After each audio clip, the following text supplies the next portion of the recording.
മല കയറാൻ പോകണോ? ഒന്ന് രണ്ട് കാര്യങ്ങൾ ജസ്റ്റ് ഒന്ന് ചോദിച്ചോട്ടെ. എല്ലാ വർഷം കയറാറുണ്ടോ മല? എല്ലാ വർഷം കയറാറുണ്ട്. എല്ലാ വർഷം കയറാറുണ്ട്. കഴിഞ്ഞ വർഷം വരാമില്ല, പണി തിരിച്ചില്ലാത്തതുകൊണ്ട്. Okay okay okay okay. നമ്മൾ തിരികെത്തിക്കും, തിരികെത്തിക്കും, എല്ലാം പ്രാർത്ഥിച്ചു പോകും, മോളിൽ കയറും, കുരിശിൻ്റെ വഴിയിലും ചെല്ലും, അവിടെ കുരിശിൻ്റെ ഒരു പുസ്തകം വാങ്ങിച്ചിട്ടുണ്ടോ? പുസ്തകം കയ്യിലുണ്ട്. ഓക്കെ. നമ്മൾ തിരികെത്തിക്കുന്നത് എന്തിനാണ് ശരിക്കും പറഞ്ഞാൽ? ഒരു വിശ്വാസമാണ്. നമ്മൾ എല്ലാവർക്കും തിരികെത്തിച്ച് കയറുക. നമുക്ക് അറിയില്ല, സത്യം പറഞ്ഞത് അറിയില്ല, എല്ലാവരും ചെയ്യണം, അതുപോലെ നമ്മൾ ചെയ്യുന്നു. ഓക്കെ. ബൈബിൾ വായിക്കാറുണ്ടോ ഡെയിലി? ബൈബിള്, കുറുമ്പ പ്രാർത്ഥനയ്ക്ക് കിട്ടുന്നൊരു സാധനം. വൈഫ് വായിക്കും. യഥാർത്ഥത്തിൽ നമ്മൾ വചനം അനുസരിച്ചല്ലേ മുന്നോട്ട് പോകേണ്ടത്. നമുക്ക് തന്നത് വെറുതെ അല്ലല്ലോ ഇത്. അപ്പൊ ഇത് വായിക്കണ്ടേ? എല്ലാ വർഷവും മല കയറും, പക്ഷെ ബൈബിൾ വായിക്കില്ല. അപ്പൊ എന്തായാലും ഇന്ന് മുതൽ എല്ലാ ദിവസവും ബൈബിൾ വായിക്കാനായിട്ട്, നമ്മൾ മല കയറി നമ്മുടെ ആവശ്യങ്ങൾ നടത്തുന്നതിനേക്കാൾ കൂടുതൽ ദൈവത്തിനോട് ചേർന്ന് ബൈബിൾ വായിക്കാനായിട്ട് ദൈവം കൃപ നൽകട്ടെ. Okay, thank you.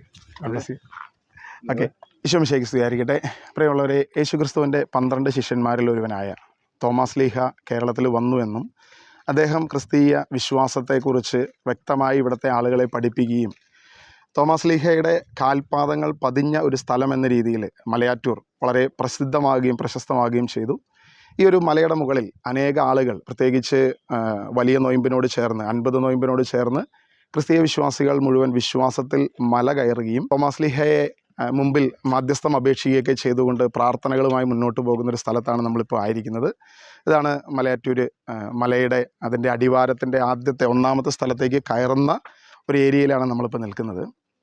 എനിക്ക് തോന്നുന്നു കാലങ്ങൾ കഴിഞ്ഞതോടുകൂടി 2000 വർഷങ്ങൾക്ക് മുൻപ് തോമാസ് ലീഹ വന്നോ ഇല്ലയോ എന്നുള്ള കാര്യത്തിൽ ഇപ്പോഴും ചരിത്രപരമായി പല സംശയങ്ങളും, എങ്കിലും നമ്മൾ വിശ്വസിക്കുന്നു അദ്ദേഹം ഇവിടെ ആയിരുന്നു, അദ്ദേഹത്തിൻ്റെ കാൽപ്പാടുകൾ ഇവിടെ ഉണ്ട്, അവിടെ ഒരു സ്വർണ്ണക്കുരിശ് വരികയും അങ്ങനെ കാലങ്ങളോളം നമ്മുടെ പൂർവീകർ അത് വിശ്വസിച്ച് അതിൻ്റെ ഒരു ഫോളോ അപ്പ് മുന്നോട്ട് പോവുകയും ചെയ്തു. എന്ത് തന്നെയാകട്ടെ, അപ്പസ്തോലൻ ഈ കേരളത്തിൽ വന്നോ ഇല്ലയോ എന്തൊക്കെ തന്നെയാണെങ്കിലും ഇവിടെ ഒരു ശക്തമായ ഒരു ക്രിസ്തീയ വിശ്വാസം 16ാം നൂറ്റാണ്ടോടുകൂടെ ഇവിടെ വരുന്ന പോർച്ചുഗീസുകാരുടെ ഒരു കാലഘട്ടത്തിൽ പോലും ഒരു കൃത്യതയാർന്ന ഒരു ക്രിസ്തീയ വിശ്വാസം നമുക്കിവിടെ കേരളത്തിൽ കാണാൻ സാധിക്കും. അതിനുശേഷം പിന്നീട് അത് ശിഥിലമാകുന്ന ഒരു കാഴ്ചയാണ് നമ്മൾ കാണുന്നത്. ഒരൊറ്റ തോമാസ് ലീഹയുടെ മാത്രം കീഴിലുണ്ടായിരുന്ന ഒരു ക്രിസ്തീയ വിശ്വാസത്തിൽ നിന്നും പിന്നീട് അങ്ങോട്ട് വലിയ ഡിനോമിനേഷണൽ ഫൈറ്റുകൾ പിന്നെ നമ്മൾ കാണുക. കുറച്ച് പേര് പഴയ രീതിയിൽ തന്നെ തുടരണമെന്ന് പറയുന്നു. ചരിത്രങ്ങൾ വായിച്ച കോനംകുരിശ് സത്യം തുടങ്ങി അങ്ങോട്ട് പല പല കാര്യങ്ങൾ, പല സൂനകദോസുകളിലൂടെ അങ്ങനെ പല രീതിയിൽ ഇത് വ്യത്യാസങ്ങൾ വരുന്നു. സഭകൾ പല ഡിനോമിനേഷനായിട്ട് തിരിയുന്നു. കത്തോലിക്ക, യാക്കോബായ, ഓർത്തഡോക്സ്, മർത്തോമ, ഇങ്ങനെ പല ഡിനോമിനേഷനുകളായിട്ട് തിരിഞ്ഞു വരുന്നു. അതിൽ നിന്ന് പിന്നീടും ശിഥിലീകരണം സംഭവിച്ച് ഒത്തിരി ഇതായിട്ട് മാറിപ്പോകുന്നൊരു കാഴ്ച നമ്മൾ പിന്നീട് കാണുന്നുണ്ട്. നമ്മളിവിടെ ചിന്തിക്കുന്നൊരു വിഷയം, തോമാസ് ലീഹ എന്തായാലും ഒരു വിശ്വാസം ഇവിടെ സ്ഥാപിച്ചിട്ടുണ്ടെങ്കിൽ, അതിൻ്റെ ഫോളോ അപ്പ് ഇവിടെ ഉണ്ടെങ്കിൽ, അതിൻ്റെ ചരിത്രപരമായ തെളിവുകളുണ്ടെങ്കിൽ അതൊക്കെ നല്ലതാണ്, അതൊക്കെ പ്രഖ്യാപിക്കപ്പെടേണ്ടതാണ്. പക്ഷേ കുറച്ച് കാലത്തിന് ശേഷത്തിലേക്ക് നമ്മൾ കടന്നു വരുമ്പോൾ 2000 വർഷം മുമ്പ് എന്താണോ അപ്പസ്തോലൻ പറഞ്ഞു വെച്ചത്, പഠിപ്പിച്ചത്, പ്രബോധനം നടത്തിയത്, അതിൽ നിന്നും തികച്ചും വ്യത്യസ്തമായിട്ടാണ് ഇന്ന് ഈ വിശ്വാസം വരുന്നത് എന്നുള്ളതാണ്. 2000 വർഷം മുൻപ് ക്രിസ്തീയ വിശ്വാസം പ്രബോധനം നടത്തിയ ശ്ലീഹ ആകെ ഉദ്ദേശിച്ചത് യേശുവാണ് ഏക രക്ഷകൻ എന്നുള്ള സത്യമാണ്. ആ രക്ഷ യേശുവിലേക്ക് ഒരുവൻ അടുക്കുകയും യേശുവിനെ സ്വീകരിക്കുകയും ചെയ്യണം എന്നുള്ളതാണ്. ഇന്ന് ഈ മല കയറുന്ന ആളുകളെ സംബന്ധിച്ചിടത്തോളം അവരുടെ ആവശ്യങ്ങളായിരിക്കാം, എന്തെങ്കിലും നിയോഗങ്ങളുണ്ടാകാം, എൻ്റെ ഇന്ന ആവശ്യം നടക്കണം എന്നുള്ള രീതിയിലാണ് പലരും മല കയറുന്നത്. നമ്മളിന്ന് ചിന്തിക്കുന്നത് ഈ മല കയറി വരുന്നവരോട് തന്നെ അഭിപ്രായങ്ങൾ ചോദിക്കുക. എന്താണ് മല കയറിയുള്ള എക്സ്പീരിയൻസ്, മല കയറിയത് എന്താണ് ഉപകരിച്ചത്, എന്തൊക്കെയാണ്, അങ്ങനെയുള്ള എക്സ്പീരിയൻസ് ചോദിക്കുക എന്നുള്ളതാണ് നമ്മൾ ഉദ്ദേശിക്കുന്നത്. ഇത് ചോദിക്കാനുള്ളൊരു കാരണം, ഇന്ന് പലരും ഒരു നിയോഗങ്ങൾ വെച്ചിട്ട്, അല്ലെങ്കിൽ ചിലരുടെ തെറ്റിദ്ധാരണ, ഞങ്ങളുടെ പാപങ്ങൾ ക്ഷമിക്കേണ്ടതിന് ഞങ്ങൾ മല കയറി, ഒരു വർഷം ഞങ്ങൾ ചെയ്ത അനേക പാപങ്ങൾ ഞങ്ങളൊരു കുരിശ് ചുമന്ന്, നമുക്കറിയാം സീസണിലൊക്കെ ഇവിടുത്തെ വീഡിയോകൾ നിങ്ങൾ ശ്രദ്ധിച്ചാൽ കാണാൻ പറ്റും, ആയിരക്കണക്കിന് കിലോ തൂക്കമുള്ള മരങ്ങൾ വലിയ കുരിശുകളാക്കി മാറ്റിക്കൊണ്ട് ഈ കുരിശുകൾ ചുമന്ന്, പ്രത്യേകിച്ച് യുവാക്കൾ, 1-2 പേരും അല്ല, 10-50 പേരും അടങ്ങുന്ന വലിയ സംഘങ്ങൾ കുരിശുമായി ചുമന്ന് ഈ മലയുടെ മുകളിലേക്ക് പോകുന്നത് നമുക്ക് സീസണിൽ കാഴ്ചകൾ കാണാൻ പറ്റും. ഇൻസ്റ്റാഗ്രാമിലൊക്കെ ഒത്തിരി റീൽസുകളൊക്കെ ഇതുമായി ബന്ധപ്പെട്ട് കിടക്കുന്നുണ്ട്. ഈ യുവാക്കളുടെ എല്ലാം വിചാരം, വിശുദ്ധ ബൈബിളിനെ കുറിച്ചോ ദൈവവചനത്തെക്കുറിച്ചോ അറിയാതെ വരുന്ന ഈ യുവാക്കളുടെ, അല്ലെങ്കിൽ പുതിയ തലമുറയുടെ ഒരു ചിന്ത, തങ്ങളുടെ പാപങ്ങൾ അവർ തന്നെ കുരിശിൽ ചുമന്നുകൊണ്ട് പോകുന്നു എന്നൊരു ചിന്ത പലർക്കുമുണ്ട്. എന്നാൽ യഥാർത്ഥത്തിൽ നമ്മുടെ പാപം ചുമന്നത് യേശുക്രിസ്തു അല്ലാതെ മറ്റൊരുവനില്ല. യേശുവാണ് നമ്മുടെ പാപങ്ങൾ ചുമന്നത് എന്ന ബോധ്യമില്ലാതെ ഇന്ന് വിശ്വാസികൾ വഴിതെറ്റിപ്പോകുന്നൊരു കാഴ്ചയാണ് നമ്മൾ ചുറ്റുപാടും കാണുന്നത്. ഇപ്പോൾ ഈ മല കയറി ഇറങ്ങി വരുന്നവരോട് നമ്മൾ ചോദിച്ചു കഴിഞ്ഞാൽ അവർക്ക് എന്തിനു വേണ്ടിയിട്ടാണ് അവർ മല കയറിയത്, അല്ലെങ്കിൽ എന്താണ് അവരുടെ എക്സ്പീരിയൻസ്, എത്രത്തോളം അവർക്ക് പ്രാർത്ഥിക്കാൻ പറ്റി, ദൈവത്തെ ആരാധിക്കാൻ പറ്റി, എന്താണ് അവരുടെ ചിന്തകൾ എന്നുള്ളതിനെക്കുറിച്ച് ഒന്ന് ചോദിച്ച് മുന്നോട്ട് പോവുക എന്നാണ് നമ്മൾ ഉദ്ദേശിക്കുന്നത്. ഹായ്, തളർന്നു വരുവാണോ? ഒന്ന് രണ്ട് കാര്യങ്ങൾ ചോദിച്ചാൽ മറുപടി പറയാൻ പറ്റുമോ? ഓക്കെ. എങ്ങനെയുണ്ട് മലയിൽ കയറിയിട്ട്? എന്താണ് അനുഭവം? നല്ല രസമുണ്ട്. നല്ല രസമുണ്ട്. എപ്പോഴും കയറി? 2 മണിയപ്പോൾ കയറി. ആദ്യമായിട്ടാണോ വരുന്നത്? അല്ലല്ല, വരാറുണ്ട്. എല്ലാ വർഷം വരാറുണ്ട്. ആണോ? എല്ലാ വർഷം വരുന്നത് എന്തിനാണ് ശരിക്കും? മല കയറുന്നത് എന്താണ് ഉദ്ദേശിക്കുന്നത്? നല്ല രസമാണ്. ഓക്കെ. എല്ലാ വർഷവും മല കയറിയിട്ട് എന്തെങ്കിലും ഉപകാരമുണ്ടോ? അങ്ങനെ ചോദിച്ചു കഴിഞ്ഞാൽ അങ്ങനെ ചോദിച്ചാൽ പ്രത്യേകിച്ച് ക്രിസ്ത്യാനിയല്ലേ? ക്രിസ്ത്യാനിയാ. ഏതാണ്? കാത്തലിക്കാണോ? കത്തോലിക്കാണ്. ഓക്കെ. എല്ലാവരും കാത്തലിക്കാണോ? ഓക്കെ. നിങ്ങൾ എല്ലാ വർഷവും കയറാറുണ്ട്, പക്ഷെ എന്തിനാണ് മല കയറുന്നതെന്ന് അറിയില്ല. പ്രാർത്ഥിക്കും വരും. ബൈബിൾ വായിക്കാറുണ്ടോ? ഡെയിലി വായിക്കാറുണ്ടോ? എപ്പോൾ വായിക്കും? എപ്പോൾ സമയം കിട്ടും? അതായത് നമ്മൾ പ്രാർത്ഥന എത്തിക്കുമ്പോൾ സന്ധ്യാപ്രാർത്ഥനയുടെ സമയത്ത്, ജപമാലയുടെ സമയത്ത്. അത് വായിച്ചില്ലെങ്കിൽ വീട്ടിൽ സമ്മതിക്കില്ല, അതുകൊണ്ടല്ലേ വായിക്കുന്നത്, അല്ലാതെ അല്ലല്ലോ. ഓക്കെ. അപ്പോൾ മല കയറിയത് കൊണ്ട് എന്താണ് നമുക്ക് കിട്ടുന്നത്, എന്തിനു വേണ്ടിയിട്ടാണ് മല കയറുന്നത് ഒരു ഐഡിയ ഇല്ല. സത്യത്തിൽ എന്തിനാ കയറുന്നത്? എല്ലാവരും കയറുന്നു, ഞങ്ങളും കയറുന്നു, അങ്ങനെയാണോ? എന്താ പ്രാർത്ഥിച്ചത്? പഠിക്കാൻ? നമ്മുടെ ആവശ്യങ്ങൾ ചോദിക്കാൻ മാത്രം ഇരിക്കുന്ന ഒരു തൂമ്പയെ കൊണ്ടാണ് കയറിപ്പോയത്. നമ്മളങ്ങനെയല്ല, തുമ്പയുടെ സ്വഭാവം ഇങ്ങോട്ട് വരട്ടെ എന്ന് പറയുന്നൊരു സാധനമാണ്. പെട്ടോ, അതാണ് നീ നോക്കുന്ന പുറോട്ട്. ഓക്കെ. യഥാർത്ഥത്തിൽ നമ്മൾ മല കയറുന്നത് എന്തിനു വേണ്ടിയിട്ടാണെന്നുള്ളതൊന്നും മനസ്സിലാക്കണ്ടേ? എന്തിനു വേണ്ടിയാണ് കയറുന്നത്? പാപപരിഹാരത്തിന് വേണ്ടി യേശു കാൽവരിയിൽ ക്രൂശിൽ മരിച്ചു. ഇനി ഒരിക്കലും അല്ല, അതിന് ഓർമ്മ എന്ന് പറയുന്നത് വിശുദ്ധ കുർബാന, എല്ലാ ദിവസവും നമ്മൾ ദേവാലയത്തിലുള്ളത്. ഇനിയൊരു പാപപരിഹാര ബലിയില്ല. യേശു ഏകമായി ക്രൂശിൽ പാപപരിഹാര ബലി അർപ്പിച്ചു കഴിഞ്ഞു. പിന്നെ നമുക്ക് പാപപരിഹാരത്തിന് വേണ്ടി നമ്മൾ ഉടായ്പ ചെയ്തിട്ട് മല കയറി കഴിഞ്ഞാൽ തീരില്ല. അങ്ങനെ ഒരു ചിന്ത ഉണ്ടെങ്കിൽ അത് തെറ്റാണ്. പല ആളുകൾ കുരിശുകൊണ്ട്, വലിയ കുരിശുകൊണ്ട് മല കയറുന്നത് കണ്ടിട്ടുണ്ടോ? റീൽസ് കണ്ടിട്ടുണ്ടോ? ആണോ? എന്ത് തോന്നുന്നു അതിനെക്കുറിച്ച്? ശരിയാണോ തെറ്റാണോ? നല്ല കാര്യം. എന്താണ് അതിനകത്ത് നല്ല കാര്യം ഉള്ളത്? അപ്പൊ അവരുടെ പാപം സഹിക്കാനാണോ? പാപങ്ങൾ മായ്ക്കാനാണോ? യേശു ഏക ക്രൂശിൽ മരിച്ചതാണ് നമ്മുടെ പാപങ്ങളുടെ പരിഹാരം. നമുക്കിനി ഒരു പാപപരിഹാര ബലിയായി നമുക്കൊന്നും ചെയ്യാനില്ല യഥാർത്ഥത്തിൽ. അതാ ഞാൻ ആദ്യം ചോദിച്ചത് ബൈബിൾ വായിക്കാറുണ്ടോ എന്ന് ചോദിച്ചത്. സത്യത്തിൽ ആ മരം വെട്ടി ആ പ്രകൃതിയെ നശിപ്പിക്കുകയല്ലേ? ആ ഒരു മരം കൂടി അവിടെ ഇട്ടുണ്ടെങ്കിൽ കുറച്ചുകൂടി ഗുണം ചെയ്യില്ലേ നമുക്ക്? ഒരു മരം യേശു ഓൾറെഡി ക്രൂശി ചുമന്നല്ലോ, യേശു ക്രൂശിക്കപ്പെട്ടല്ലോ. ഇനി നമ്മളൊരു കുരിശ് ചുമന്നിട്ട് കാര്യമുണ്ടോ? യഥാർത്ഥത്തിൽ എന്നെ അനുഗമിക്കാൻ ആഗ്രഹിക്കുന്നവൻ എൻ്റെ കുരിശും എടുത്ത് നിൻ്റെ പിന്നാലെ വരട്ടെ എന്ന് പറയുമ്പോൾ യേശു ഉദ്ദേശിക്കുന്നത് നിങ്ങളുടെ പ്രതികൂലങ്ങളിലും പ്രതിസന്ധികളിലും പ്രശ്നങ്ങളിലും നിന്നുകൊണ്ട് യേശുവിനെ അനുഗമിക്കുക എന്നുള്ളതാണ്. പറ്റുന്നുണ്ടോ അതിന്? അതാണ് നമുക്ക് ചെയ്യേണ്ടത്. നമ്മൾ മല കയറുമ്പോൾ ഒരു കാര്യം ചിന്തിക്കുക. അതായത് അപ്പോസ്തലനായ തോമസ് ലീഹ, യേശുവിൻ്റെ 12 ശിഷ്യന്മാരിൽ ഒരുവനായ തോമസ് ലീഹ സുവിശേഷം പറയാനായിട്ട് കേരളത്തിൽ വന്നു. അങ്ങനെ സുവിശേഷം പറയാൻ കേരളത്തിൽ വന്നപ്പോൾ ഇവിടെയുള്ള ആളുകൾ ആ സുവിശേഷം സ്വീകരിക്കാതെ അപ്പോസ്തലൻ എന്ത് ചെയ്തു? പീഡിപ്പിച്ചു. അങ്ങനെ ആ പീഡനങ്ങൾക്ക് ഇടയിൽ ഒരു ഗ്യാപ്പ് എടുത്തതാണ് അപ്പോസ്തലൻ ഇവിടെ. എന്നിട്ടും ആൾ ഒളിച്ചില്ല, വീണ്ടും ഇറങ്ങി പിന്നെയും സുവിശേഷം പ്രസംഗിച്ചു. ആ പ്രസംഗിച്ച സമയത്ത് അദ്ദേഹത്തെ കൊല്ലുകയും ചെയ്തു. ഈ ഒരു ഓർമ്മ ഈ മല കയറിയപ്പോൾ കിട്ടിയോ? അറിയാം. യേശുവിന് വേണ്ടി മരിക്കാൻ തയ്യാറാണോ? തീർച്ചയായിട്ടും. പേരെന്തായിരുന്നു? അലക്സ്. ഓക്കെ. അപ്പോൾ ക്രിസ്തുവിന് വേണ്ടി മരിക്കാൻ ദൈവം അനുഗ്രഹിക്കട്ടെ, ദൈവം അതിനുള്ളൊരു കൃപ നൽകട്ടെ. എല്ലാ ദിവസവും ബൈബിൾ വായിക്കുക. നിങ്ങൾ വർഷത്തിലൊരിക്കൽ മലയിൽ വരുന്നു, ഓക്കെ, പക്ഷെ അതിനേക്കാൾ കൂടുതൽ ഓക്കെ എപ്പോഴെങ്കിലുമൊക്കെ വരിക. പക്ഷെ അതിനേക്കാൾ കൂടുതൽ ഡെയിലി ബൈബിൾ വായിക്കാനായിട്ട്, ദൈവവചനം വായിക്കാനായിട്ട് ഒരു തീരുമാനം എടുക്കുക. ഓക്കെ, അതാണ് ഏറ്റവും നല്ല ഒരു പ്രവൃത്തി. അതിലൂടെ നമ്മൾ പല കാര്യങ്ങളും മനസ്സിലാക്കും, പലതും പഠിക്കും. ഓക്കെ, ദൈവം അനുഗ്രഹിക്കട്ടെ. ഒരു കാര്യം ചോദിച്ചാൽ പറയാൻ പറ്റുമോ? ആദ്യമായിട്ടാണ് മല കയറുന്നത്? അല്ല, എല്ലാ വർഷം കയറാറുണ്ട്? വല്ലപ്പോഴും കയറാറുണ്ട്. എന്താണ് മല കയറുന്നതുകൊണ്ട് ഉദ്ദേശിക്കുന്നതെന്ന് പറയാമോ? സിസ്റ്ററും പറയാം. ഞങ്ങൾക്കൊരു കൂട്ടായിട്ട് ഞങ്ങൾ ഒന്നിച്ച് വന്നേ പള്ളിയിൽ ഒരു രസം. ഏതിടവകയായിരുന്നു? തൃക്കാരൂർ. തൃക്കാരിയൂർ. ഓക്കെ. എന്താണ് ശരിക്കും മല കയറുന്നതിന് ഉദ്ദേശം എന്താണ്? നമ്മൾ മുത്തപ്പന്റെ അടുത്തൊന്ന് പോണെന്ന് ആഗ്രഹമുണ്ട്, കേറിപ്പാൻ അത്രേ ഉള്ളൂ. മുത്തപ്പനെ കാണാൻ പോകുന്നതാണോ? മുത്തപ്പൻ അവിടെ ഇല്ലല്ലോ, മുത്തപ്പൻ സ്വർഗത്തിലല്ലേ. അതൊക്കെ ഉണ്ടാവും ചിലപ്പോ. ആരാണ് മുത്തപ്പൻ? തോമസ് ലീഹല്ലേ ഉദ്ദേശിച്ചത്? സ്ലീഹ കർത്താവിന്റെ കൂടെ സ്വർഗത്തിലല്ലേ. അപ്പൊ എന്താണ് നമ്മൾ മല കയറുന്നതിന് ഉദ്ദേശിക്കുന്നത്? അതെ, ഞങ്ങൾക്ക് അങ്ങനെ അനുഗ്രഹങ്ങൾ കിട്ടാറുണ്ട്. എല്ലാ വർഷം പോവാറുണ്ട്? എല്ലാ വർഷവും അല്ല, കഴിയുന്നപ്പോ പോവാറുണ്ട്. ഓക്കെ. എല്ലാവരുടെയും കയ്യിൽ തിരിയുണ്ട്. എല്ലാ സ്ഥലത്തും 14 സ്ഥലത്തും തിരി എത്തിച്ചിട്ടാണ് പോകുന്നത്. കുരിശിൻ്റെ വഴിയല്ലാണ് പോകുന്നത്. ഒരു ചെറിയൊരു സംശയം ചോദിച്ചോട്ടെ. കുരിശിൻ്റെ വഴിയിൽ ഒരു സ്ഥലത്ത് ശിമയോൻ യേശുവിൻ്റെ കുരിശ് ചുമക്കുന്നത് കാണുന്നുണ്ട്. അവിടെ ഇങ്ങനെ ഒരു വാക്ക് നമ്മൾ പ്രാർത്ഥിക്കും, ഈ അവസ്ഥയിൽ ഞാൻ യേശുവിനെ കണ്ടിരുന്നെങ്കിൽ അങ്ങയുടെ കുരിശ് ഞാൻ ചുമക്കുമായിരുന്നു. സത്യത്തിൽ ആ സ്ഥിതിയിൽ യേശുവിനെ കണ്ടു കഴിഞ്ഞാൽ നിങ്ങൾ സഹായിക്കുമായിരുന്നു? ഉറപ്പായിട്ടും. ശിമയോനെ നിർബന്ധിച്ചാണ് കുരിശ് ചുമപ്പിക്കുന്നത്. ശിമയോനൊരു താല്പര്യമില്ലായിരുന്നു കുരിശ് ചുമക്കാൻ, നിർബന്ധിച്ച് കുരിശ് ചുമപ്പിക്കുകയായിരുന്നു. അതുകൊണ്ട് ശിമയോൻ്റെ 2 മക്കളും സുവിശേഷത്തിൽ അവരുടെ പേരുകൾ പോലും ഉണ്ട്, നമുക്ക് കാണാൻ പറ്റും. തീർച്ചയായിട്ടും നമ്മൾ സഹായിക്കുമായിരുന്നു. ഉറപ്പല്ലേ? ഉറപ്പാണ്. അപ്പോൾ യേശുവിന് വേണ്ടി ക്രൂശ് ചുമക്കാൻ തയ്യാറാണോ? തയ്യാറാണ്. തീർച്ചയായിട്ടും. യേശുവിന് വേണ്ടി ക്രൂശ് ചുമക്കുക എന്ന് പറയുന്നത് എന്താ ഉദ്ദേശിക്കുന്നത്? നമ്മുടെ ജീവിത കഷ്ടപ്പാടുകളെല്ലാം നമ്മൾ ക്ഷമയോട് സഹിക്കുക. നമ്മുടെ കഷ്ടപ്പാടുകൾ, പിന്നെ മറ്റുള്ളവരെ സഹായിക്കുക. നമ്മുടെ കഷ്ടപ്പാടാണോ അതെയോ ക്രിസ്തുവിനെ പ്രതിയുള്ള കഷ്ടപ്പാടാണോ? സുവിശേഷത്തെ പ്രതി. സുവിശേഷം പറയാറുണ്ടോ? പറയാറില്ല. ബൈബിൾ വായിക്കാറുണ്ടോ? ഡെയിലി വായിക്കാറുണ്ടോ?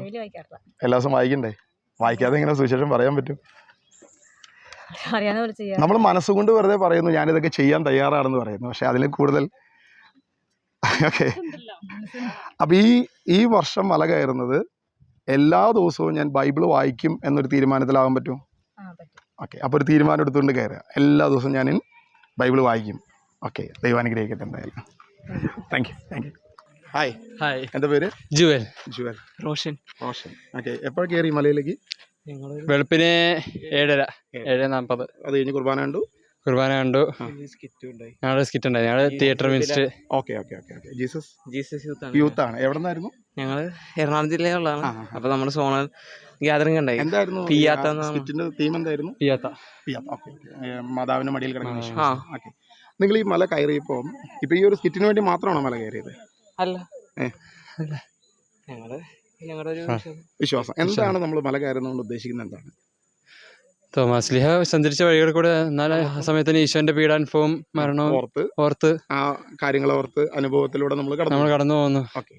വേറെന്താണ് നമുക്ക് ഇപ്പം എന്തെങ്കിലും നിയോഗങ്ങൾ വെച്ചിരുന്നോ മലയിൽ കയറുമ്പോൾ? എന്തെങ്കിലും പഠിക്കാൻ പോകുന്ന ഞാൻ ഓരോ കാര്യങ്ങൾ നിയോഗിച്ചിട്ടുണ്ട്. പിന്നെ കുറെ നന്ദികളുണ്ട് അർപ്പിക്കാൻ വേണ്ടി. എത്രത്തോളം നന്ദികൾ പറഞ്ഞാലും തീരുന്നില്ല.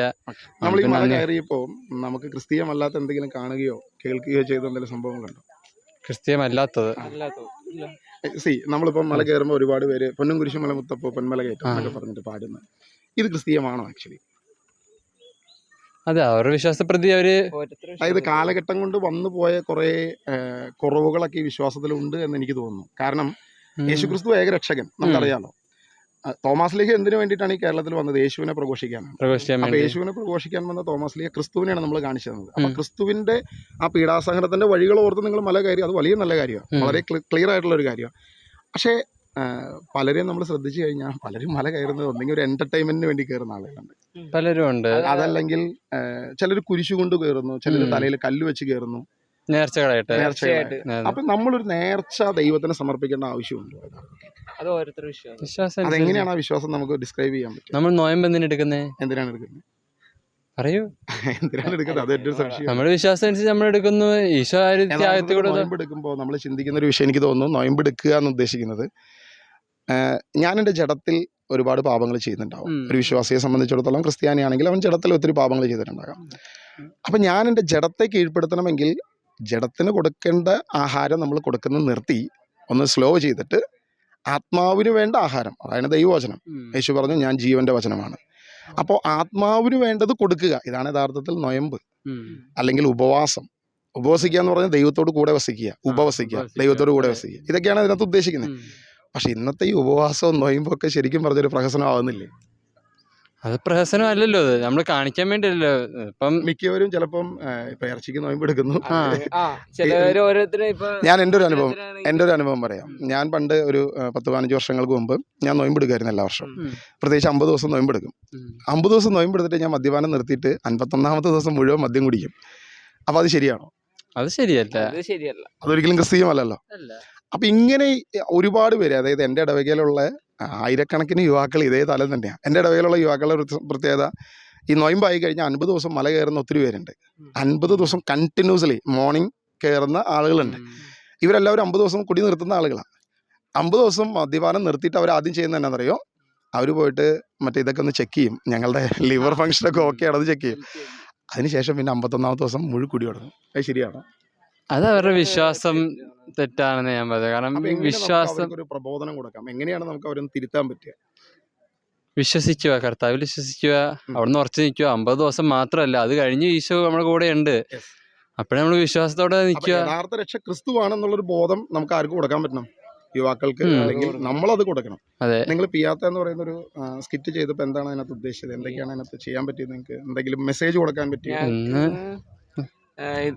അല്ല, ഞങ്ങൾ ഇന്ന് GC യൂത്തിന്റെ ഒരു ഇതായിട്ട് വന്നതാണ്. Yes. അപ്പോൾ നമുക്ക് ഇന്ന് വുമൻസ് ഡേ കൂടിയാണ്. അപ്പോൾ അതിന്റെ ഒരു ബേസിൽ നമ്മളൊരു സ്കിറ്റ് കൊടുത്തു. മാതാവിന്റെ മടിയിൽ കിടക്കുന്ന ഒരു ആ. അത് വെച്ചിട്ട്. അങ്ങനെ ഒരു കർത്താവിന്റെ പീഡാസനവും കുറിച്ച് അതൊക്കെ എല്ലാം കൂടി ചേർന്ന് നമ്മൾ എന്താ സ്കിറ്റ് നിങ്ങൾ അതുകൊണ്ട് ഉദ്ദേശിച്ചെന്നാണ്? ഞങ്ങള് തിയേറ്റർ ചെയ്യണം എന്ന് പറഞ്ഞു കഴിഞ്ഞാൽ ഞങ്ങൾക്ക് അവിടെ പോയി വലിയ ആളാവുക അതിനു വേണ്ടിയല്ല. ഞങ്ങളത് വിചാരിക്കണം, ഞങ്ങൾക്ക് കർത്താവ് ഒരു കഴിവ് തന്നിട്ടുണ്ട്. ആ കഴിവ് നമ്മളെ കൊണ്ട് കർത്താവിനെ ഞങ്ങൾക്ക് എങ്ങനെ കൊടുക്കാം. ഇപ്പോഴത്തെ പിള്ളേർക്കെന്ന് പറഞ്ഞാൽ, ഇപ്പോൾ ഞങ്ങളുടെ എന്ന് പറഞ്ഞു കഴിഞ്ഞാൽ പ്രാർത്ഥിച്ചു കഴിഞ്ഞാൽ കുറെ അവർ കയറത്തില്ല. നമ്മൾ ഇതുപോലെ നമുക്ക് കുറെ കർത്താവ് കഴിവ് തന്നിട്ടുണ്ട്. അങ്ങനെ കർത്താവിനെ നമ്മളിലൂടെ കൊടുക്കാൻ ഞങ്ങൾക്ക് അങ്ങനെ എന്ത് പറ്റുന്നുണ്ട്. മെസ്സേജ് കൊടുക്കാൻ പറ്റിയോ നമുക്ക്? കർത്താവിനെ കൊടുക്കാൻ പറ്റി. അത് ഇങ്ങനെ ഞങ്ങളിലൂടെ ക്രൂശിനെ ഞങ്ങള് കർത്താവിന്റെ പീഡാസനവും ഉം. കർത്താവിനെ ഞങ്ങൾക്ക് കൊടുക്കാൻ പറ്റി. നിങ്ങൾ സന്തോഷവാനാണ്. Yes. നിങ്ങൾ എത്ര പേരുണ്ടായിരുന്നു ഗ്രൂപ്പ്? ഞങ്ങള് തിയേറ്റർ ഇൻഡസ്ട്രി എന്ന് പറയുന്നത് ഇപ്പൊ ഒരു 30 പേരുണ്ടായി. പിന്നെ നമ്മുടെ എറണാകുളം സബ് സോൺ ബേസ് ഉണ്ട്, എറണാകുളം സോണിന്റെ. അങ്ങനെ ഒരു അത്യാവശ്യം കുറെ എന്തായാലും ദൈവം അനുഗ്രഹിക്കട്ടെ. നല്ല രീതിയിൽ ദൈവത്തെ കൊടുക്കാൻ God. പറ്റിയെങ്കിൽ വളരെ സന്തോഷം. Okay, Thank you. Okay, God bless you. രണ്ട് പേരെന്താ? ഡസ്റ്റിൻ. ഡസ്റ്റിൻ. പേരെന്തായിരുന്നു? ഷിജൻ ഷിജൻ. എവിടെ സ്ഥലം? എവിടെ? വൈക്കം. ഓക്കെ. മല കയറി? മലയേറി. എപ്പോൾ കയറിയപ്പോൾ? ഞങ്ങൾ ഒരു എത്ര മണിയായി? 8:30 8:30. അപ്പോൾ ഇത്ര സമയം എടുത്തു അല്ലേ? ഓക്കെ, അതെ അതെ. മല കയറി ഇറങ്ങി മാസ് കണ്ടു. ഓക്കെ. മാസ് കഴിഞ്ഞ് കുർബാന ഫുഡ് കഴിച്ചു കഴിഞ്ഞിട്ട് തിരിച്ച് വന്നു. തിരിച്ചിറങ്ങി. എന്ത് തോന്നുന്നു കയറി ഇറങ്ങിയപ്പോൾ? എന്താണ് ഒരു നമുക്ക് ആക്ച്വലി കയറാൻ നേരത്തൊരു ബുദ്ധിമുട്ടുണ്ടായിരുന്നു, ശാരീരികമായ ക്ഷീണങ്ങളൊക്കെ ഉണ്ടായി. തിരിച്ചു വരുമ്പോഴേ അത്രയില്ല. അപ്പോൾ ഞാൻ ചിന്തിക്കുമായിരുന്നു, നമ്മൾ സഹനങ്ങളിലൂടെ നമ്മൾ മുന്നോട്ട് പോകുന്നുണ്ട്. അപ്പം ഇപ്പോൾ പാപ സാഹചര്യങ്ങളൊക്കെ ആണെങ്കിൽ, ആ സഹനത്തിൻ്റെ പാതയിലാണെങ്കിൽ ഒരു കുമ്പസാര കൂട്ടിൽ ചെന്ന് കഴിഞ്ഞ് കഴിഞ്ഞാൽ നമുക്കുണ്ടാകുന്ന ഒരു ഫീൽ എങ്ങനെയായിരിക്കും? ഒരു റിലാക്സ് ഒരു ഫീലായിരിക്കും. എന്ന് പറഞ്ഞ പോലെ തന്നെ ഇറക്കത്തെ നമുക്ക് അതിനോട് വേണം ഉപമിക്കാൻ സാധിക്കും. നമ്മൾ വല്ല ദുഃഖഭാരത്തിൽ ഭാവഭാരത്തിൽ അനുരഞ്ജന കൂസാശിലൂടെ അതിലൂടെ കടന്ന് കുമ്പസാര കൂട്ടിലേക്ക് പോകുമ്പോഴത്തേക്കും ഒരു നിരാശയുടെ ചിലപ്പോൾ അനുഭവമായിരിക്കാം. അത് കഴിഞ്ഞ് നമ്മൾ പോകുമ്പോഴത്തേക്കും നമുക്കൊരു പ്രത്യാശയുടെ അനുഭവത്തിലേക്ക് നമുക്ക് യഥാർത്ഥത്തിൽ നമ്മുടെ പാപത്തിന് നമുക്ക് പരിഹാരം ചെയ്യാൻ പറ്റുമോ? നമ്മുടെ പാപത്തിന് പരിഹാരം ചെയ്യാനായിട്ട് എന്താ പറയുക, ഇതൊരു പരിഹാരത്തിന് മുന്നോടിയായിട്ട് അതായത് വിശുദ്ധ ബൈബിൾ നമ്മൾ പഠിപ്പിക്കുന്ന കാര്യം, നമ്മുടെ പാപത്തിന്റെ പരിഹാരം ക്രിസ്തു ചെയ്തു. യെസ്. കാരണം എനിക്ക് എൻ്റെ പാപത്തിന് പരിഹാരം എനിക്ക് ഒരിക്കലും ചെയ്യാൻ പറ്റത്തില്ല. ഇല്ല. ഞാനൊരു 40 വയസ്സായ ഒരാളാണ്. ഏകദേശം ആ പ്രായമുണ്ടെന്ന് ഞാൻ വിചാരിക്കുന്നു. ഓക്കെ, ചിലപ്പോൾ കുറച്ച് കൂടുതൽ അല്ലെങ്കിൽ കുറവ് എന്തുവാട്ടെ. ഓക്കെ. അപ്പോൾ നമ്മുടെ ഈ പ്രായത്തിൻ്റെ ഇടയിൽ നമുക്കന്ന് ശരികളായിരുന്നു, പക്ഷേ അത് നമ്മുടെ ചുറ്റുമുള്ളവർക്ക് പലതും തെറ്റായിരുന്നു. അപ്പം ഞാൻ എൻ്റെ ശരികളുടെ പിന്നാലെ ഞാൻ ഓടിക്കഴിഞ്ഞപ്പോൾ അത് പലർക്കും ദൂഷ്യം ചെയ്തിട്ടുണ്ടാകാം. എനിക്ക് ആ സ്പേസിൽ ചെന്ന് അതിന് പരിഹാരം ഒരിക്കലും ചെയ്യാൻ പറ്റത്തില്ല. എൻ്റെ ഒരു 20 വയസ്സിൽ ഞാൻ ചെയ്ത അവിവേകങ്ങൾക്ക് എനിക്ക് ഒരിക്കലും പരിഹാരം ചെയ്യാൻ പറ്റത്തില്ല. അപ്പോൾ അതുകൊണ്ടാണ് യേശു കാൽവരിയിൽ ക്രൂശിതനായി എൻ്റെ പാപങ്ങൾക്ക് വേണ്ടി, നമ്മുടെ പാപങ്ങൾക്ക് വേണ്ടി, സകലരുടെയും പാപങ്ങൾക്ക് വേണ്ടി യേശു ക്രൂശിൽ മരിച്ചു. അപ്പോൾ ആ ക്രൂശിതനായ ക്രിസ്തുവിനെ വിശ്വസിക്കുക എന്നുള്ളതാണ് രക്ഷയുടെ പൂർണ്ണത. നമുക്കൊരിക്കലും നമ്മുടെ പാപത്തിന് പരിഹാരം ചെയ്യാൻ പറ്റത്തില്ല. പക്ഷേ ഇന്ന് ക്രിസ്തീയ വിശ്വാസത്തിൽ ഇങ്ങനൊരു തെറ്റിദ്ധാരണയുണ്ട്. ഞാൻ അതുകൊണ്ടാണ് ചോദിച്ചത്, മല കയറിയിട്ട് ഇറങ്ങി വന്നപ്പോൾ എന്താണ് അനുഭവം എന്ന് ചോദിച്ചാൽ. എന്നെ സംബന്ധിച്ച് എൻ്റെ ഫസ്റ്റ് എക്സ്പീരിയൻസ് എന്ന് പറയുന്നത്, എൻ്റെ മാനസാന്തരത്തിന് ശേഷം ഞാൻ ആദ്യമായിട്ട് കുമ്പസാരിച്ചത് ഫാദർ ജോ മലബോളിലൊരു അച്ഛനുണ്ട്. നിങ്ങൾ കണ്ടോ ഇല്ലയോ എന്ന് എനിക്കറിയത്തില്ല. ഏകദേശം ഒരു 85 വയസ്സായ ഒരു പുരോഹിതനുണ്ട് അതിനകത്ത്.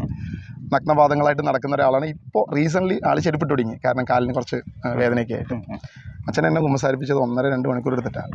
പക്ഷേ ഈ 2 മണിക്കൂറിനിടയിൽ ഞാൻ 1, 2, 3, 4 പാവങ്ങൾ ഏറ്റു പറഞ്ഞിട്ടുള്ളൂ, വേറെ ഒന്നും പറഞ്ഞിട്ടില്ല. പിന്നെ ഞാൻ കരച്ചിൽ മാത്രമേ ഉള്ളൂ, വേറൊന്നും എനിക്ക് സംസാരിക്കാനില്ല. പക്ഷേ ആൾ വിശുദ്ധ ബൈബിളിലെ കുറേ വചനങ്ങൾ എടുത്തിട്ട് എന്നെ കുമ്പസാരിപ്പിക്കുകയല്ല, ധ്യാനിപ്പിക്കുക എന്നൊക്കെ പറയില്ലേ, അതുപോലെയായിരുന്നു. അപ്പോൾ ആളന്ന് പറഞ്ഞൊരു കാര്യമുണ്ട്, അതായത് നമുക്കൊരിക്കലും നമ്മുടെ പാപത്തിന് പരിഹാരം ചെയ്യാൻ പറ്റത്തില്ല. ഇന്ന് പലരും കല്ലുമായിട്ടും കുരിശുമായിട്ടും മല കയറുമ്പോൾ പലരുടെ ഒരു തെറ്റായൊരു ധാരണയുണ്ട്, നമ്മുടെ പാപങ്ങളുടെ പരിഹാരം നമ്മൾ തന്നെ ചെയ്യണം. ശരിക്കും അത് അവിശ്വാസമല്ലേ? വിശ്വാസത്തെ നമ്മൾ തകർക്കുകയല്ലേ? ആക്ച്വലി നമ്മുടെ പാവങ്ങൾ നമ്മൾ അറിയുകയും അതിനുവേണ്ടി ഒന്നും ചെയ്യാതിരിക്കുകയും ചെയ്യുന്നത് ശരിക്കും പറഞ്ഞാൽ എന്താ പറയുക, നമ്മുടെ പാവങ്ങൾ അവിടെ തന്നെ കിടക്കുകയുള്ളൂ. പാപബോധം ഉണ്ടാവുമ്പോഴാണല്ലോ നമ്മൾ ഇപ്പം പഴയ നിയമത്തിൽ അവരുടെ ഒരുവൻ പാപിയാണെന്ന് തിരിച്ചറിയുമ്പോൾ അവൻ അവൻ്റെ ആടിനെ അല്ലെങ്കിൽ പശുകിടാവിനെ എന്തെങ്കിലും കൊണ്ടുവന്ന് ബലിയർപ്പിക്കുന്നു. അതെ. അപ്പോൾ ഇതിനകത്ത് ശരിക്കും പറഞ്ഞാൽ ക്രിസ്തു നമുക്ക് വേണ്ടി ബലിയർപ്പിച്ചു. അവിടെയാണ് കരുണ, ഡിവൈൻ മേഴ്സി എന്ന് പറയുന്നത്, ഏകബലി. അപ്പോൾ ഈ സാധനം നമ്മൾ ക്ലെയിം ചെയ്യണം. ഓക്കെ, ഇപ്പോൾ നമ്മൾ നമ്മളെ വിശുദ്ധ കുർബാനയിൽ നമ്മൾ ക്ലെയിം ചെയ്യുന്നത്. നമ്മളിപ്പോൾ വിശുദ്ധ കുർബാനയിൽ പൗലോസപ്പോസ്തലൻ പറയുന്നത് അവൻ്റെ മരണം ഉത്ഥാനം നമ്മൾ പ്രഖ്യാപിക്കുകയാണ് ചെയ്യുന്നത്. അപ്പോൾ ആ മരണം ഉത്ഥാനം പ്രഖ്യാപിക്കുമ്പോൾ അത് എൻ്റെ പാപത്തിന് വേണ്ടിയിട്ടൊന്നാണല്ലോ നമ്മൾ പ്രഖ്യാപിച്ചുകൊണ്ടിരിക്കുന്നത്. അതല്ലേ വിശുദ്ധ കുർബാന ഏറ്റവും ശ്രേഷ്ഠമായ നമുക്ക് ക്രിസ്തീയ വിശ്വാസത്തിൽ ഇതിൻ്റെ അപ്പുറത്തോട്ട് വേറെ എന്തെങ്കിലും ഉണ്ടോ എന്ന് ഞാൻ ചോദിക്കുന്നത്. നമുക്ക് ചെയ്യാൻ പറ്റുന്ന എന്താ ഉള്ളത്? ഈ വിശുദ്ധ ബലിക്ക് അപ്പുറത്തേക്കൊന്നുമില്ല. തീർച്ചയായും മൈക്കെടുത്ത് വയ്ക്കാമോ?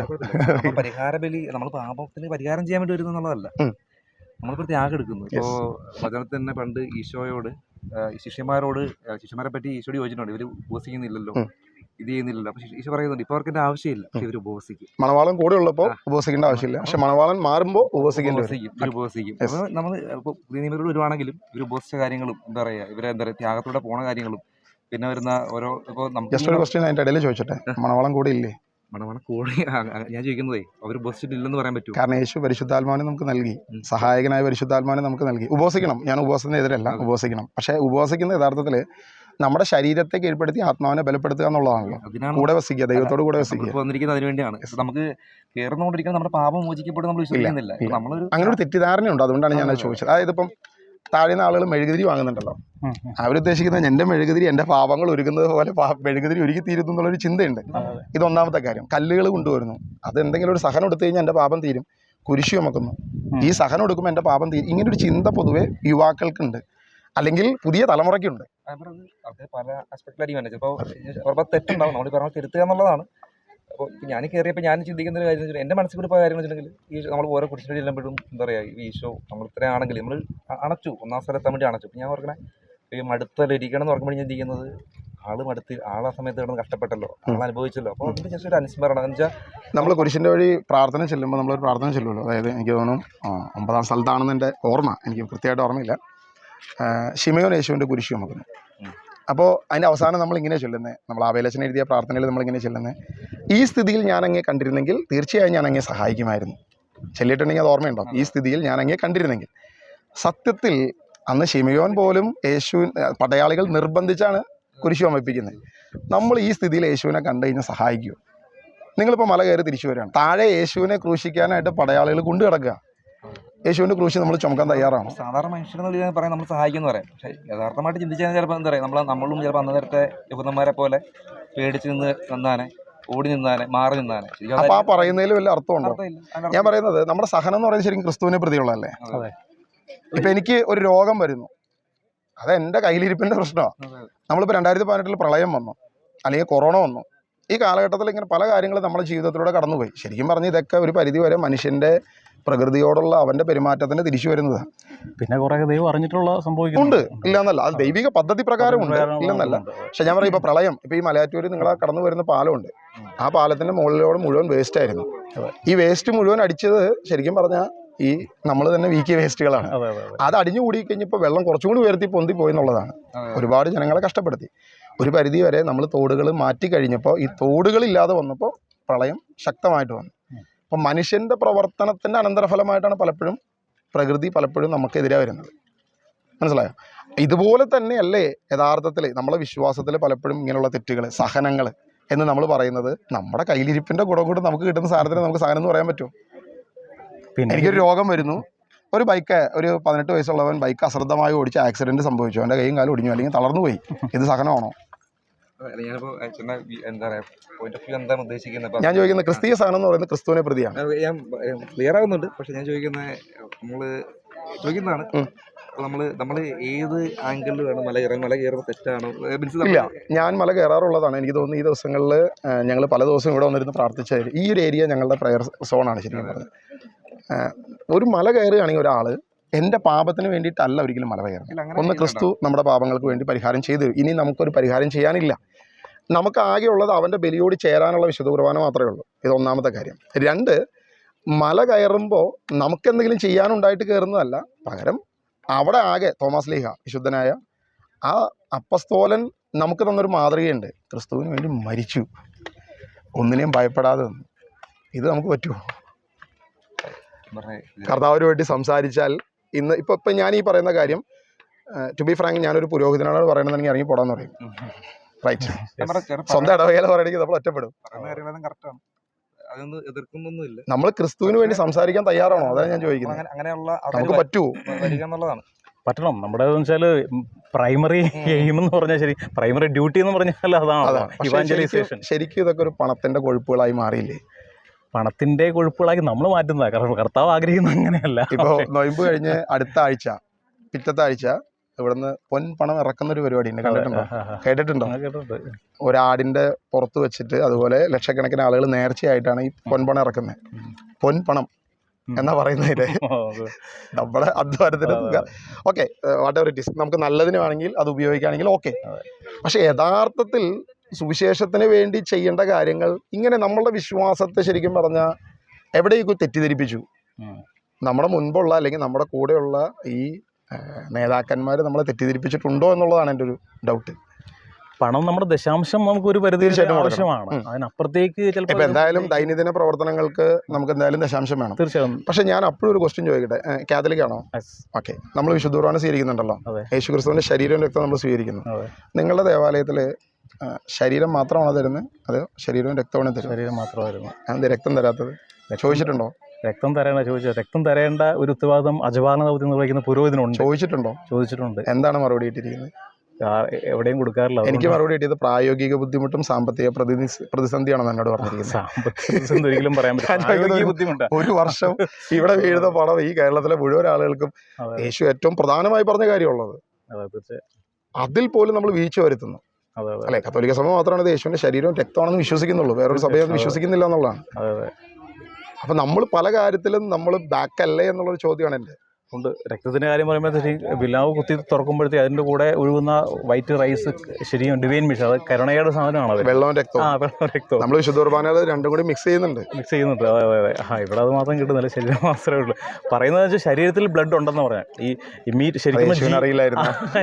ജീവനുള്ള അല്ല, സഭയുടെ അല്ലെങ്കിൽ പുരോഹിതന്മാരുടെ ഒരു എക്സ്പ്ലനേഷൻ എന്ന് പറഞ്ഞാൽ ജീവനുള്ള ശരീരം എന്ന് പറയുന്നത് അതിനകത്ത് ബ്ലഡും കൂടി ചേർന്നിട്ടുള്ളതാണ്. ഞാൻ ഒറ്റ കാര്യം ഉദ്ദേശിക്കുന്നത്, നമ്മൾ യുവാക്കളെങ്കിലും തെറ്റിദ്ധാരണകൾ ജനങ്ങളുടെ ഇടയിലുണ്ട്, പ്രത്യേകിച്ച് പുതിയ തലമുറയുടെ ഇടയിൽ. നമ്മുടെ പൂർവികരായിട്ടുള്ള മാതാപിതാക്കളെ സംബന്ധിച്ച് വിശുദ്ധ ബൈബിൾ അവരുടെ കയ്യിൽ കിട്ടിയിരുന്നില്ല. ഇത് വായിക്കുന്ന സ്വഭാവം നമുക്ക് പൊതുവെ ഇല്ല, ഇപ്പോഴും കുറവാണ്. എല്ലാ ദിവസവും ബൈബിൾ വായിക്കാറുണ്ടോ? മാക്സിമം വായിക്കാൻ ശ്രമിക്കുക. ദൈവവചനം എന്ത് പറയുന്നോ അതനുസരിച്ച് ജീവിക്കാൻ ശ്രമിക്കുക. നമുക്ക് കുറേ തെറ്റുകളുണ്ട്, നമ്മുടെ പൂർവികരായിട്ടുള്ള കുറേ അബദ്ധങ്ങളുണ്ട്. പക്ഷെ അതിൻ്റെ ഫോളോവർ അല്ല നമ്മൾ. നമുക്കൊരു വിശ്വാസ പാരമ്പര്യമുണ്ട്, അത് അപ്പസ്തോലിക പാരമ്പര്യം. ആ അപ്പസ്തോലിക പാരമ്പര്യത്തിലേക്ക് തിരിച്ചു വരണം. ഇതാണ് എൻ്റെ ഒരു ഇൻറ്റൻഷൻ. അത് ഇന്ന് നമ്മൾ സഭയിൽ കാണുന്ന ചില കാര്യങ്ങൾ ഇതിനോട് നേരെ എതിരാണ്, അപ്പസ്തോലിക പാരമ്പര്യങ്ങൾക്ക് പൂർണ്ണമായിട്ട് എതിരാണ്. അപ്പോൾ ആ എതിരായിട്ടുള്ള, അതായത് വിശുദ്ധ ബൈബിൾ തരാത്ത, അപ്പോൾ നമ്മളിപ്പോഴും പറയുന്നത് ഒരു 2 പാരമ്പര്യങ്ങളാണ് നമുക്കുള്ളത്. അതായത് റിട്ടൺ പാരമ്പര്യങ്ങളും അതുപോലെ തന്നെ വാക്കാൽ വന്ന പാരമ്പര്യങ്ങളും. പക്ഷേ ഇത് രണ്ടും ഒന്നൊന്നിനെതിരാവരുത്. ഒന്നൊന്നിനെതിരാണെന്നുണ്ടെങ്കിൽ ഏതോ ഒന്ന് ശരിയല്ല എന്നുള്ളതാണ്. ദൈവവചനം എന്ത് പറയുന്നു അതനുസരിച്ച് ജീവിക്കാൻ നമ്മൾ മറ്റുള്ളവരെയും പഠിപ്പിക്കുക, മറ്റുള്ളവരോടും പറയുക. മല കയറിയത് നല്ലൊരു അനുഭവമായിട്ട് മാറിയത് സന്തോഷം. എന്തായാലും ഒരു കാര്യം എനിക്ക് സന്തോഷമുണ്ട്, അതായത് നിങ്ങൾ പീഡാനുഭവത്തിൻ്റെ അനുഭവത്തിലൂടെയാണ് കയറി എന്ന് പറഞ്ഞതിൽ സന്തോഷമുണ്ട്. ഏതെങ്കിലും പഠിക്കോ?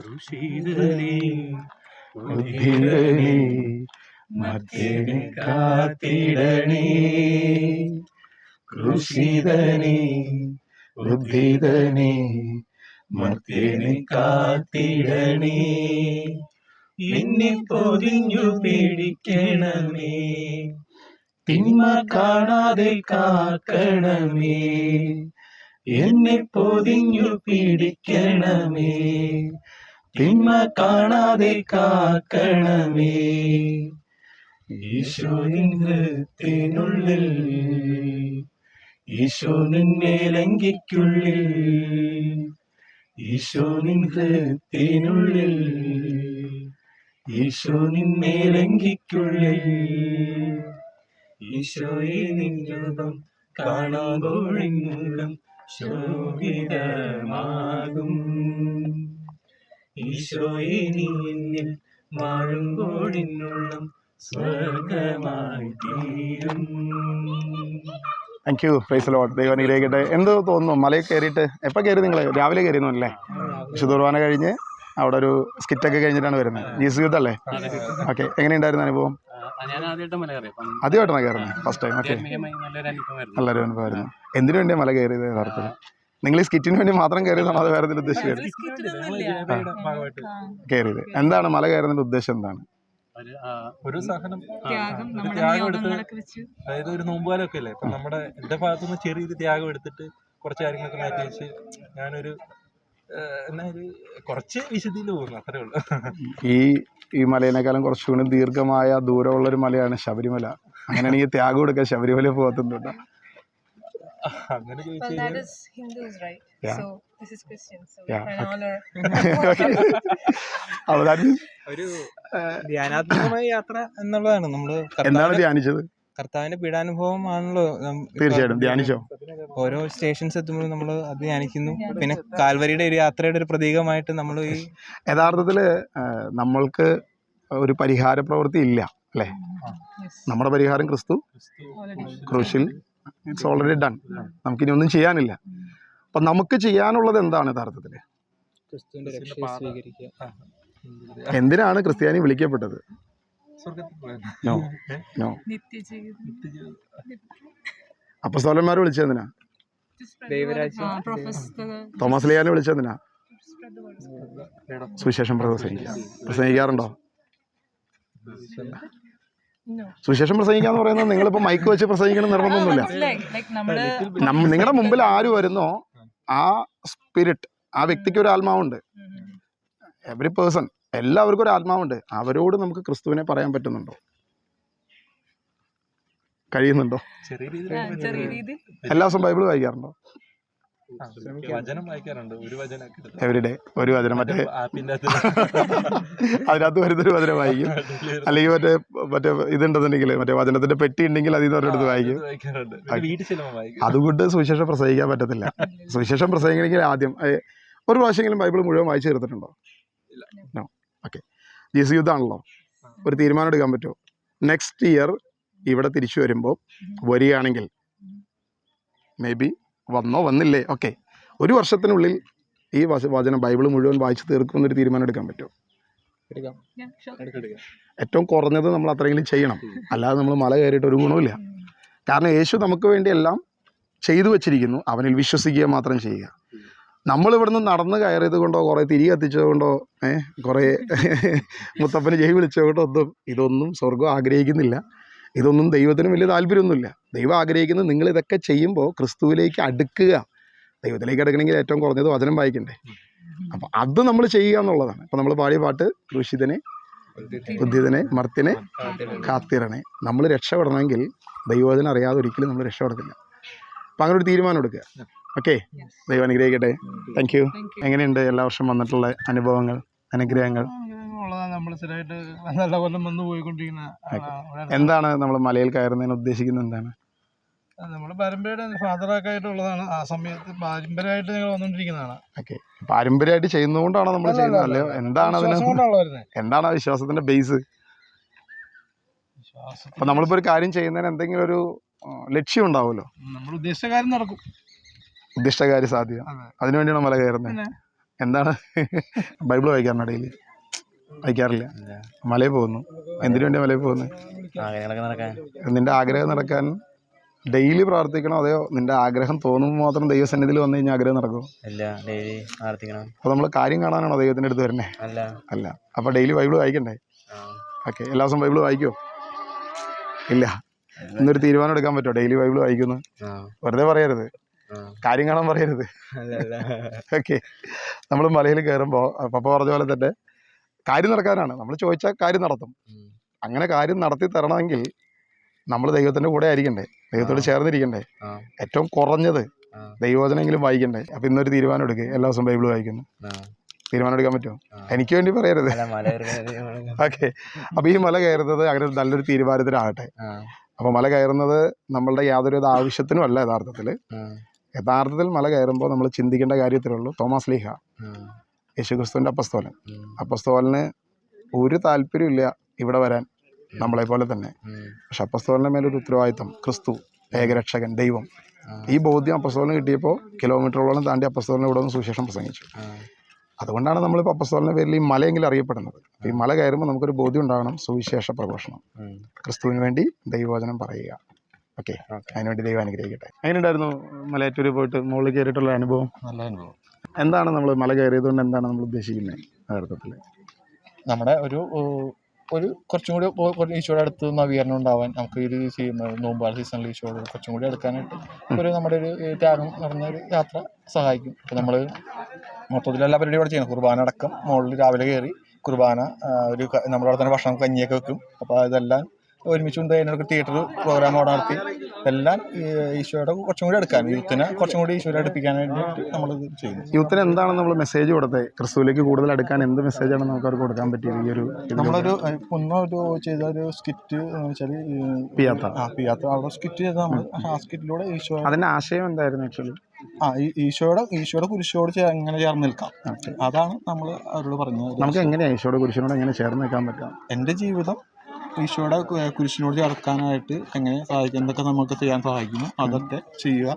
അങ്ങനെ ഈശോയുടെ ഒരു ഉദാഹരണം പറയാമോ? എന്താണ് നമുക്ക് ഈശോയുടെ കുരിശിനോട് ചേരാൻ പറ്റുന്ന, നമ്മുടെ പ്രാക്ടിക്കൽ സൈഡിൽ നമ്മുടെ ലൈഫിൽ എന്താണ് നമുക്ക് ചെയ്യാൻ പറ്റുന്നൊരു നമ്മുടെ ത്യാഗം? ഇപ്പം നമുക്കൊരു ത്യാഗം വന്നാൽ അത് എപ്രകാരം നമുക്ക് ത്യാഗം ഉദ്ദേശിക്കുന്നത് എന്തായാലും ഇപ്പം നമ്മൾ ഒരു ക്ലേശങ്ങളാവാൻ, പ്രശ്നങ്ങളാവാൻ, എൻ്റെ ജീവിതത്തിൽ വരുന്ന ബുദ്ധിമുട്ടുകളാവാൻ, ഒരു ഫിനാൻഷ്യൽ ക്രൈസിസ് ആകാം, ഒരു രോഗമാകാം, അത് ആ ക്രൈസിസ് ഒക്കെ എത്ര സ്നേഹത്തോടുകൂടി ആ സാധനം ഏറ്റെടുക്കാൻ തയ്യാറാവുക, അതാണ് നമ്മുടെ ഈശോയുടെ കുരിശ്. യഥാർത്ഥത്തിൽ ക്രിസ്തീയ സഹനം എന്ന് പറഞ്ഞാൽ ക്രിസ്തുവിനെ പ്രതിയുള്ള സഹനമല്ലേ, സുവിശേഷത്തെ പ്രതിയുള്ള സഹനമല്ലേ? സുവിശേഷ പ്രതി മാത്രം അപ്പസ്തോലന്മാർ യേശുവിനെ പ്രതി, അതായത് ക്രിസ്തു ഏക രക്ഷകൻ എന്നുള്ള സംഭവത്തെക്കുറിച്ചല്ലേ അപ്പസ്തോലന്മാർ മുഴുവൻ ലോകം മുഴുവൻ ഇറങ്ങി തിരിച്ചത്. അപ്പോൾ തോമസ് ലീഹ പോലും ഇവിടെ വന്ന് കഷ്ടത അനുഭവിച്ചത് അതിനെ പ്രതിയല്ല. അല്ലെങ്കിൽ സുഖമായിട്ട് തൻ്റെ വീട്ടിലിരിക്കേണ്ട ആളാണല്ലോ, അല്ലേ? ആ അപ്പസ്തോലൻ അവിടെ നിന്ന് ഇറങ്ങി ഇത്രയും ദൂരെയുള്ള ഒരു രാജ്യത്ത് വന്ന് സുവിശേഷം പ്രഘോഷിച്ചുകൊണ്ടല്ലേ അപ്പസ്തോലൻ മരിക്കപ്പെട്ടത്. അപ്പോൾ അതല്ലേ സഹനം? തയ്യാറാണോ? പിന്നെ യേശുവിന് വേണ്ടി മരിക്കാൻ തയ്യാറാണ്. അതിനുവേണ്ടി അങ്ങനെ തയ്യാറാവണം, അങ്ങനെ തയ്യാറായിക്കൊണ്ടിരിക്കുന്നവരാണ്. അപ്പോൾ നമ്മുടെ പേഴ്സണൽ സഹനങ്ങൾ എന്ന് പറയുന്നത് രോഗങ്ങൾ അതൊന്നും അല്ലല്ലോ സഹനം. അത് പക്ഷെ അത് നമ്മൾ ഈ സഹനങ്ങൾ ആ സഹനങ്ങളിൽ വീഴാതിരിക്കാൻ നമുക്ക് ഈശോയോട് ചേർന്ന് അനുദിനം എല്ലാവരുടെയും ജീവിതത്തിൽ ഉള്ളതാണ് സഹനം എന്ന് പറയുന്നത് ക്രിസ്തുവിനെ പ്രതി ആയിരിക്കണ്ടേ. അപ്പോൾ ആ സഹനമല്ല യഥാർത്ഥത്തിൽ നമ്മൾ ക്രിസ്തുവിലേക്ക് അടുപ്പിക്കുന്നത്. സുവിശേഷം പറയാറുണ്ടോ? സുവിശേഷം പറയാറുണ്ട്, പ്രഘോഷിക്കാറുണ്ട്. പിയാത്തയിലൂടെ നമ്മൾ കൊടുത്ത മെസ്സേജ് ശരിക്കും എന്തായിരുന്നു യഥാർത്ഥത്തിൽ? അത് സെയിം തന്നെ മറ്റുള്ളവർക്ക് ഈശോയെ കൊടുക്കാനായിട്ട് സഹായിക്കുക, അതാണ് നമ്മൾ അതായിരിക്കും ചെയ്യേണ്ടത്. Very good, thank you. പേര് ഡെസ്റ്റി, സ്ഥലം അങ്കമാലി. തരാനുള്ളൊരു മെസ്സേജ് ഒറ്റ കാര്യമുള്ളൂ. ഡെയിലി ഒരു അധ്യായമെങ്കിലും വിശുദ്ധ ബൈബിൾ വായിക്കാൻ ഒരു തീരുമാനം എടുക്കുക. ഒന്നാമത്തെ വിഷയം. അപ്പോസ്തലനായ പത്രോസ് തൻ്റെ സുവിശേഷ പ്രഘോഷണത്തിൻ്റെ ആദ്യം, അതായത് യേശുക്രിസ്തു മരിച്ച് ഉദ്ധാനം ചെയ്ത് മാളികമുറിയിൽ അവരുടെ വലിയൊരു സമൂഹമായി ഒരുമിച്ച് 120 പേരടങ്ങുന്ന വലിയൊരു കൂട്ടായ്മയായിട്ട് ഒരുമിച്ച് പ്രാർത്ഥിച്ചുകൊണ്ടിരിക്കുമ്പോൾ അഗ്നിനാവുകൾ ഇറങ്ങി വന്നതിന് ശേഷം ആദ്യത്തെ പ്രഘോഷണം നടത്തുന്നു. അതിനുശേഷം 2 പേര് ദേവാലയത്തിലേക്ക് നടന്നു പോയി കഴിഞ്ഞപ്പം അവരെ സുഖപ്പെടുത്തുന്ന ഒരു തളർവാദ രോഗി, ആ ഒരു സുഖപ്പെടുത്തിയ വിഷയവുമായി ബന്ധപ്പെട്ടിട്ട് പത്രോസിനെയും യോഹന്നാനെയും വിചാരണ ചെയ്യുമ്പോൾ പത്രോസ് 70 പേരടങ്ങുന്ന സന്നദ്ധ സംഘത്തിൻ്റെ മുൻപിൽ നിന്ന് വിളിച്ചു പറയുകയാണ്, ആകാശത്തിൻ്റെ കീഴെ ഭൂമിക്ക് മുകളിൽ രക്ഷയ്ക്കായി മറ്റൊരു നാമവും നൽകപ്പെട്ടിട്ടില്ല, യേശുവിൻ്റെ നാമം. അതായത് രക്ഷയ്ക്ക് വേണ്ടി നിങ്ങൾ ചെയ്യുന്ന അനേക പ്രവർത്തികൾ, ആ പ്രവർത്തികളാകട്ടെ ബലികളാകാം, പഴയ നിയമ ബലികളാകാം, പ്രവർത്തികൾ, ഇങ്ങനെയുള്ള നേർച്ച കാഴ്ചകൾ, ഇതൊന്നും രക്ഷയ്ക്ക് യാതൊരുവിധ ഗുണവും ചെയ്യത്തില്ല. ഏക രക്ഷ യേശുവിലാണ് എന്നുള്ളതാണ് ആദ്യത്തെ സുവിശേഷ പ്രഘോഷണം. അതുതന്നെയാണ് സുവിശേഷത്തിൻ്റെ പൂർണ്ണത. ഇന്ന് ആ സുവിശേഷം ഇല്ലാതെ വരികയും സുവിശേഷം ആർക്കും അറിയാതെ വരികയും ചെയ്യുന്നൊരു കാലഘട്ടത്തിൽ നമ്മൾ ജീവിക്കുമ്പോഴാണ് ചില പ്രവൃത്തി കൊണ്ട് നമുക്ക് രക്ഷ നേടാം. ഒന്ന് മല കയറി കഴിഞ്ഞാൽ എല്ലാമായി, അല്ലെങ്കിൽ കുറച്ച് കല്ല് മലയുടെ മുകളിൽ കയറ്റി കഴിഞ്ഞാൽ എല്ലാം റെഡിയായി, ഒരു കുരിശുകൊണ്ട് ചുമന്ന് മുകളിൽ കയറി കഴിഞ്ഞാൽ എന്തെങ്കിലും അനുഗ്രഹം കിട്ടും. ഇങ്ങനെ അനുഗ്രഹത്തിന് വേണ്ടി ഓടിപ്പാഞ്ഞ് നടക്കുന്ന ഒരു സമൂഹമാണ് ഇന്ന് ക്രിസ്തീയ സമൂഹം. ഒരിക്കലും അങ്ങനെ അനുഗ്രഹത്തിന് വേണ്ടി ഓടിപ്പാഞ്ഞ് നടക്കുന്നവരാകരുത് നമ്മൾ. പകരം നിത്യജീവന് വേണ്ടി അധ്വാനിക്കുന്ന, ക്രിസ്തുവിൻ്റെ സഹനങ്ങളോട് ചേർത്ത് സുവിശേഷ പ്രഘോഷണം, കർത്താവിൻ്റെ വചനം പറയാൻ കഴിയുന്ന ഒരു വ്യക്തിത്വമായി ദൈവം നമ്മളെ മാറ്റണം.